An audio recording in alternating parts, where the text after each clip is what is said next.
Hello, তো আজকে আমরা খেলছি আজকে আমাদের কাছে অনেকগুলো গেম আছে। সেটা হচ্ছে Dude the Towers, Combat Master, Dan the Man, Craft World, Bottle Jump, 3D একদল Playground, Stickman Mafia, Roblox, Guncrafter, Monster Crafter. আর ডুড দ্য টুয়ার্স হচ্ছে আপনি 150 MBর ভিতরে পেয়ে যাবেন। সবগুলো গেমই ভালো। কম্বেট মাস্টার 1 GB ভিতরে পেয়ে যাবেন, সেটা অনেকেই নামাতে পারবেন না। ডেন দ্য ম্যান আপনি 80 MBর ভিতরে পেয়ে যাবেন। ক্রাফট ওয়ার্ল্ড 32 MB এবং বোতল জাম 3D বা 75 MB।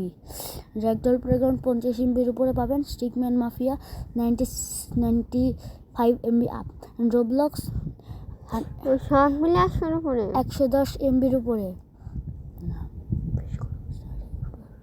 হ্যাঁ, এবং গ্র্যান্ড ক্রাফটার এটা হচ্ছে মড, ডেন্দাম্যান মড, এটা ডেন্দামন একটা মড, গ্র্যান্ড ক্রাফটার একটা মড, মনস্টার ক্রাফটার একটা মড।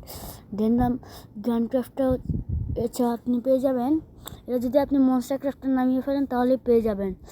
তা মনস্টার ক্রাফটার একটা অপশন আছে, যখন আমি সবগুলো গেমিং করবো, যেটা আমার নতুন চ্যানেল জন্য আজকে দেখাচ্ছি আমি কোন কোন গেম খেলবো।